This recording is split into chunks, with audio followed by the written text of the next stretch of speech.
بسم اللہ الرحمن الرحیم۔ محترم حضرات،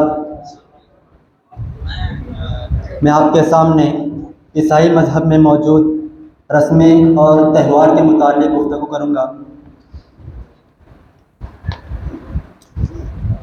ابتدائی دور میں گرجاؤں میں عبادت کے طریقے بہت سیدھے سادے ہوا کرتے تھے، جن میں دعا کرنا اور انجیل کا کوئی حصہ پڑھ کر سنانا، حمد و عیسائی عقائد کی تعلیم و تبلیغ کرنا، یہ تمام کو وہ لوگ کیا کرتے تھے۔ لیکن آہستہ آہستہ اس سادگی کی جگہ تکلف و پرکاری نے لے لی اور بہت سارے رسومات اور عبادات کو انہوں نے گھڑ لیا۔ تو سب سے پہلے میں رسموں کے بارے میں گفتگو کروں گا کہ عیسائی مذہب میں بہت سارے رسمیں ہیں، جن میں دو مشہور ہے، ایک بیپتسم جسے اردو میں بپتسمہ کہتے ہیں، دوسرا ہے عشائے ربانی جسے انگریزی میں کہتے ہیں لارڈ سپر۔ بپتسمہ کیا ہے، اس کا تعارف، عقیدہ اور طریقہ کیا ہے، اس کے متعلق میں آپ کے سامنے بات پیش کروں گا۔ تعارف تو یہ ہے کہ ایک قسم کا غسل ہے، جیسے کہ آپ تصویر میں دیکھ سکتے ہیں کہ غسل ہوتا ہے جو مذہب عیسائیت میں داخل ہونے کے لیے دیا جاتا ہے۔ اس کے بغیر کسی انسان کو عیسائی نہیں کہا جا سکتا، بالفاظ دیگر کہ وہ عیسائی نہیں، اس کو عیسائی مذہب میں داخلہ ہی نہیں ملتا۔ اس رسم کے پیچھے بھی کفارے کا عقیدہ کار فرما ہے۔ وہ اس طرح کہ بپتسمہ لینے سے انسان ایک یسوع مسیح کے واسطے سے ایک بار مر کر دوبارہ زندہ ہوتا ہے۔ پہلی موت کی وجہ سے اس کی تمام گناہ معاف ہو جاتے ہیں، پھر اس کو ایک نئی زندگی ملتی ہے جس میں اس کی کوئی گناہ باقی نہیں رہتی۔ اور اس عمل کو کرنے کا طریقہ یہ ہے کہ بپتسمہ کے لیے کلیسا میں ایک مخصوص کمرہ ہوتا ہے، اور اس عمل کو انجام دینے کے لیے بھی کچھ لوگ متعین ہوتے ہیں۔ یروشلم کے ایک مشہور عالم سائرل نے اس عمل کو بجا لانے کا طریقہ یہ لکھا ہے کہ بپتسمہ کے امیدوار کو بپتسمہ کے کمرے میں اس طرح لٹا دیا جاتا ہے کہ اس کا رخ مغرب کی طرف ہو، پھر وہ اپنا ہاتھ پھیلا کر کہتا ہے کہ اے شیطان، میں تجھ سے اور تیرے ہر عمل سے میں دستبردار ہوتا ہوں، پھر مشرق کی طرف رخ ہو کر عیسائی عقائد کا اعتراف کرتا ہے۔ اس کے بعد اسے ایک اندرونی کمرے میں لے جایا جاتا ہے، پھر اس کے تمام کپڑے اتار دیے جاتے ہیں، پھر ایک دم کیے ہوئے تیل سے اس کی مالش کی جاتی ہے، پھر اسے حوض میں ڈال دیا جاتا ہے، اور جو بپتسمہ دینے والے جو فادر ہوتے ہیں وہ اسے 3 سوال کرتے ہیں کہ کیا باپ، بیٹے اور روح القدس، جسے انگریزی میں کہیں گے father, son and holy spirit, پر مقررہ تفصیلات کے ساتھ ایمان رکھتا ہے یا نہیں۔ تو اس کے سوال پر بپتسمہ جو لینے والا ہوتا ہے وہ میں ایمان رکھتا ہوں اس طریقے سے جواب دیتا ہے۔ اس سوال و جواب کے بعد حوض سے اسے نکال لیا جاتا ہے، پھر ایک اور مرتبہ جو دم کیا ہوا تیل ہوتا ہے اس سے اس کی پیشانی، ناک، چہرے پر اور سینے پر مالش کی جاتی ہے۔ اس کے بعد اس کے اوپر ایک سفید کپڑا ڈال دیا جاتا ہے۔ یہ اس بات کی علامت ہوتی ہے کہ وہ پہلے گناہوں سے اس کی جتنی بھی گناہ تھی وہ تمام کی تمام معاف ہو چکی ہے۔ اس کے بعد ایک نئی زندگی میں وہ پیر رکھ چکا ہے۔ تو بپتسمہ کے ذریعے بپتسمہ پانے والے ان تمام اس رسم کے بعد جتنے بھی بپتسمہ پانے والے جو لوگ ہوتے ہیں ان کی ایک جماعت کلیسا میں سب سے پہلی مرتبہ داخل ہوتی ہے، اور یہ عشائے ربانی جو اہم ترین رسم ہے عیسائی مذہب میں وہ اس میں شریک ہوتی ہے۔ یہ تھی بپتسمہ جو اہم ترین رسم ہے عیسائیوں میں۔ اس کے بعد ایک اور رسم جو عیسائی مذہب میں داخل ہونے کے بعد دیا جاتا ہے وہ ہے عشائے ربانی، جسے لارڈ سپر کہتے ہیں۔ عیسائی مذہب میں داخل ہونے کے بعد سب سے اہم ترین رسم عشائے ربانی ہے، جو حضرت مسیح علیہ السلام کی فرمانے کی یادگار کے طور پر منایا جاتا ہے۔ حضرت مسیح علیہ السلام نے مزعومہ گرفتاری سے پہلے، یعنی کروسیفائڈ، مصلوب ہونے سے پہلے حواریوں کے ساتھ جو رات کا کھانا کھایا تھا، اس رات کے کھانے کو عشائے ربانی کہتے ہیں۔ کھانے کی اس مجلس کا حال انجیل متی میں اس طرح ذکر کیا گیا ہے کہ جب وہ کھا رہے تھے تو یسوع مسیح نے روٹی لی اور برکت دے کر توڑی اور شاگردوں کو دے کر کہا، لو یہ کھاؤ، یہ میرا بدن ہے۔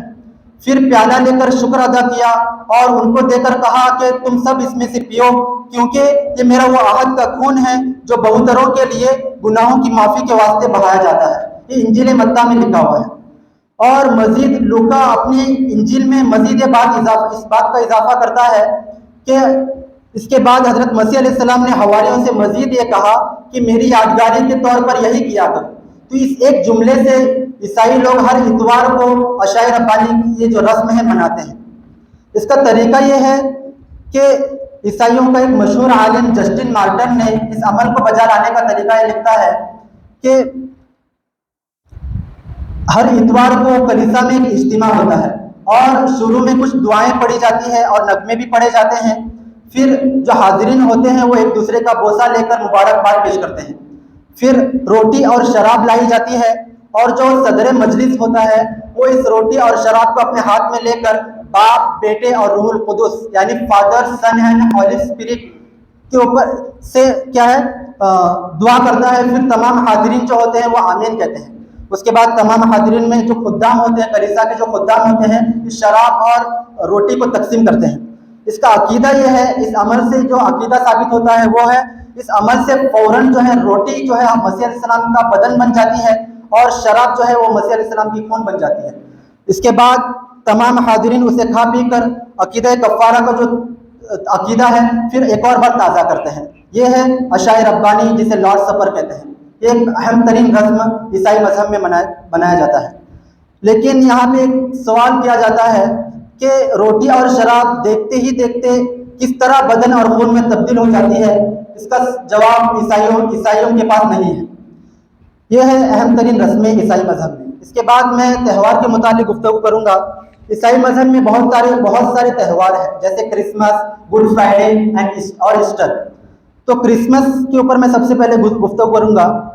کرسمس یہ دو لفظ سے بنا ہے، مرکب ہے، ایک کرائسٹ اور ایک ماس۔ کرائسٹ کا مطلب ہے حضرت مسیح علیہ السلام، ماس کا مطلب ہے اکٹھا ہونا، ایک جگہ جمع ہونا۔ تو کرسمس کا مطلب ہوا حضرت مسیح علیہ السلام کے لیے ایک جگہ جمع ہونا، اکٹھا ہونا۔ یہ پہلی چیز ہے۔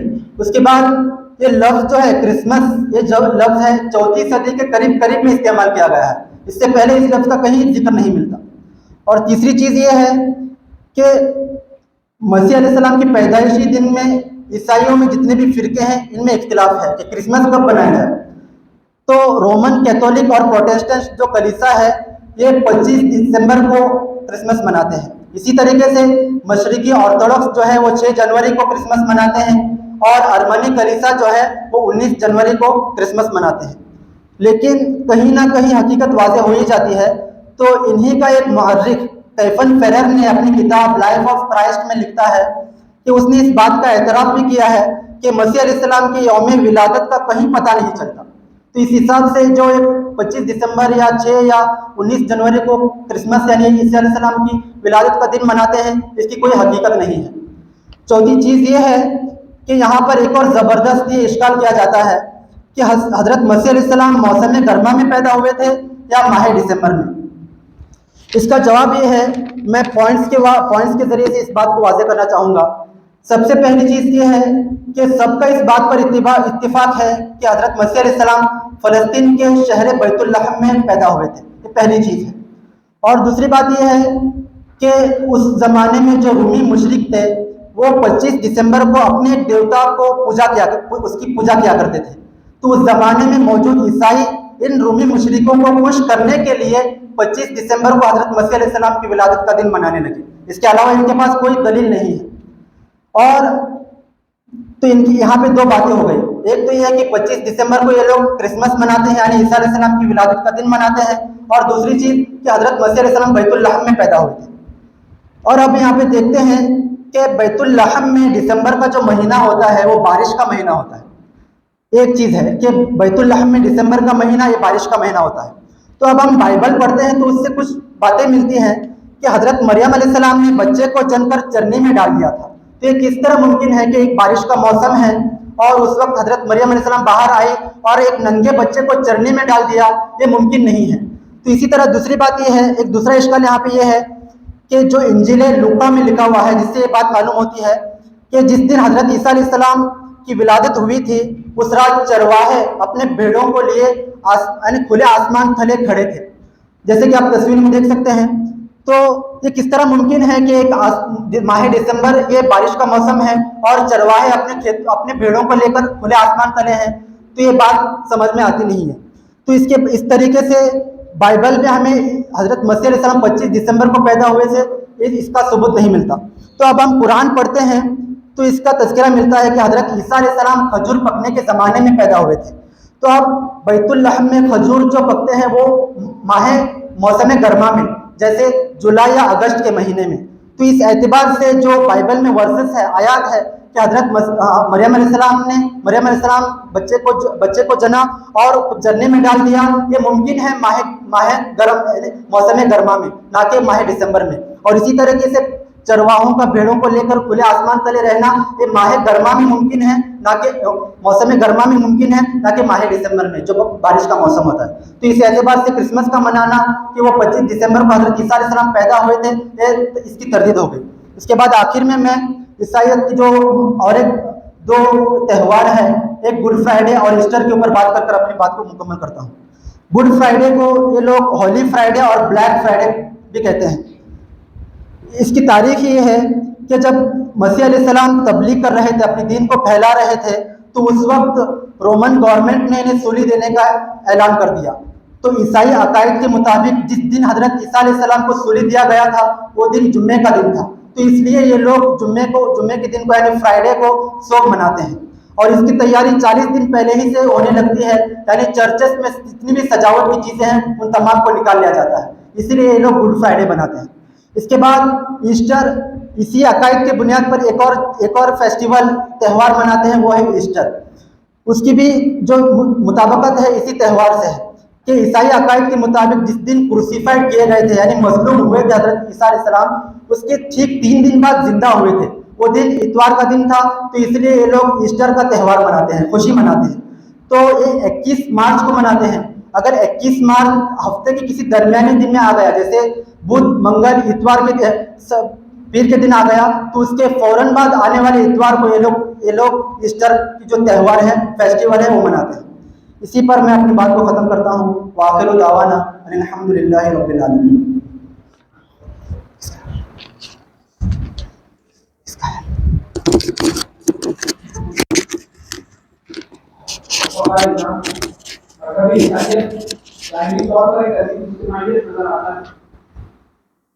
لیکن یہ حقیقتاً ایسا ہی ہے کہ یسوع مسیح کے نام نہاد پیروکار فطری طور پر ایک ہی ہے، انہیں اختلاف ہے۔ ان میں جو چھوٹے ہیں اس کی کیا تاریخ ہے؟ اس کے گرجے اور کنیسہ سب کے لیے مشترک ہے۔ کئی لوگ ایسے ہیں جن کو اس میں داخل ہونے کی اجازت نہیں۔ ان سب باتوں پر اپنے مطالعے کا خلاصہ پیش کرنے کے لیے محمد وقاص کو آواز دیتا ہوں کہ وہ عیسائیت کے مشہور شعبے، امتیازات اور خصوصیات اس عنوان پر آپ کے سامنے گفتگو کریں۔